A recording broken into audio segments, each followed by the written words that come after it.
Dymeriehigh. Many miles far from nowhere, beyond the rain and over the rainbow, lies the magical universe of Dymeriehigh. Dymeriehigh is in another dimension. It is rarely visited because it is invisible for those people who don't believe in magic, or for those who come from places where real magic no longer exists. It was enchanted, and magical things are possible there.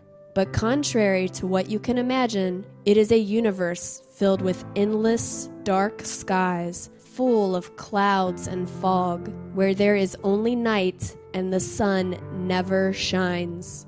Somewhere in Dymeriehigh, there is a planet surrounded by a thick wall.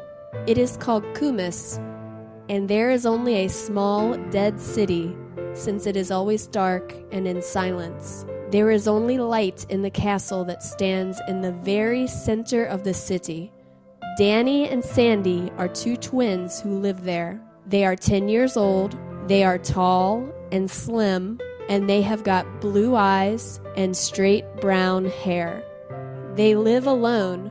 They don't know where their family and Cumis's inhabitants are, but they smile every day, enjoying their time together without thinking about their past or future life, taking care of each other, surviving day after day.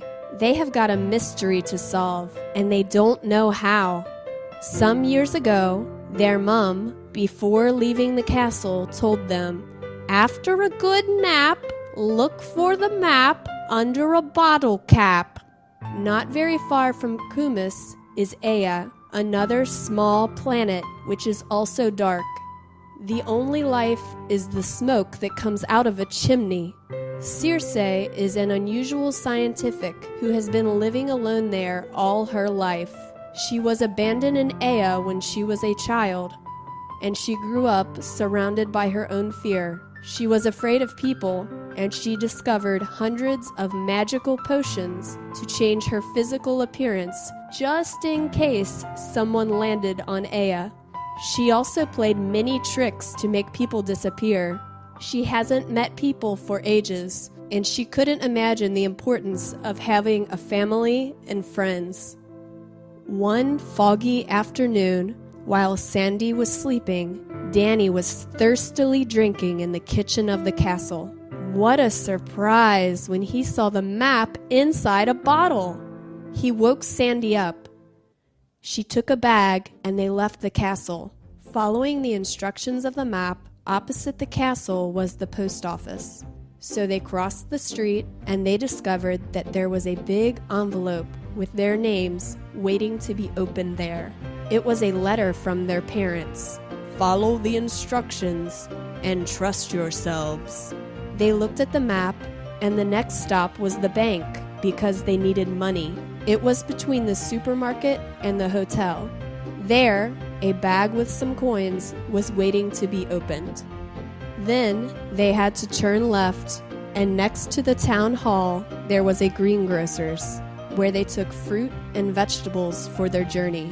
There was a message: "Go straight on. The cinema is behind the hospital. Go in and watch the film." At the end of the film, they knew they had to reach the library, so they turned right and walked along the street.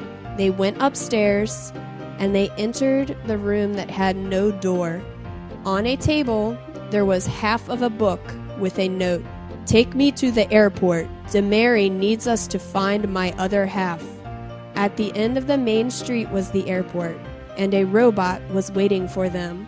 He was the pilot of the rocket which flew to Ea. They landed in the middle of Ea. There was only a small house where they knocked at the door. They found a scared woman surrounded by potions who was trembling. She couldn't look at them, and she couldn't talk to them. It was her first contact with human beings for years, and she even cried when they tried to touch her. Sandy, who was a loving girl, started to talk to her, and when Circe heard such a nice voice, she opened her eyes and felt she wanted to hear her again. She smiled. While Circe and Sandy were talking, Danny found the other half of the book. only Circe knew what she had to do with it. She had been responsible for breaking it.